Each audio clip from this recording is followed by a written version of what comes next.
오늘 아침에 제가 할머니를 살해했습니다. 첫 번째 이야기. 백악관에서 길게 늘어선 사람들의 인사를 주고받는 일이 잦았던 루즈벨트 대통령은 인사하는 사람들 중 누구도 자신이 말한 내용에 주의를 기울이지 않는 것 같고 형식적인 말과 아부만을 하는 것 같아서 불만이 쌓였습니다. 그래서 그는 자신의 생각이 사실인지 확인해 보기로 했습니다.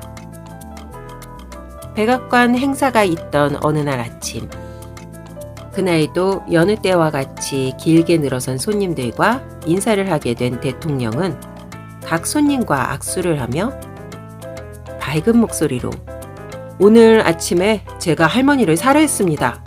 라는 똑같은 말을 중얼거리며 줄을 통과했습니다.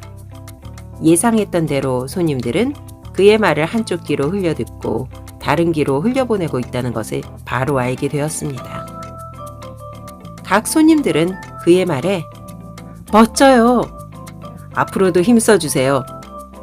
우리는 당신이 정말 자랑스럽습니다. 대통령 각하, 하나님의 축복이 있기를" 등의 말로 응답했기 때문입니다. 줄의 마지막에 볼리비아 대사만 빼고 말이죠.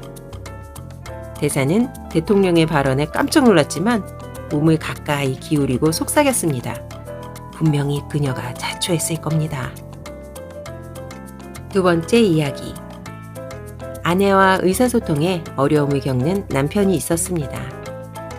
그는 아내가 청력을 잃었음이 분명하다고 생각했습니다.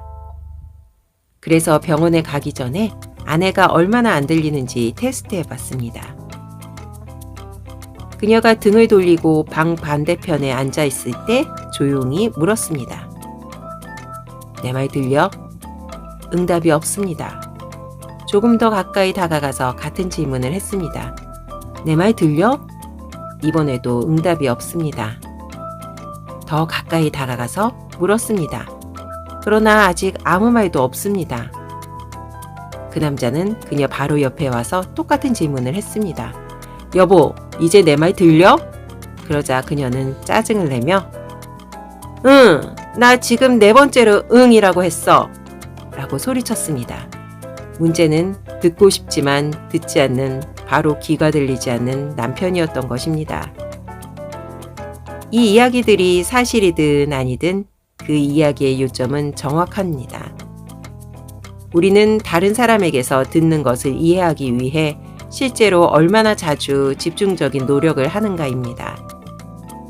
평균적으로 인간의 마음은 말보다 몇 배 빠르게 정보를 처리하기 때문에 상대방이 말을 마치기도 전에 우리가 들은 것에 대한 반응을 시작하는 경우가 많습니다.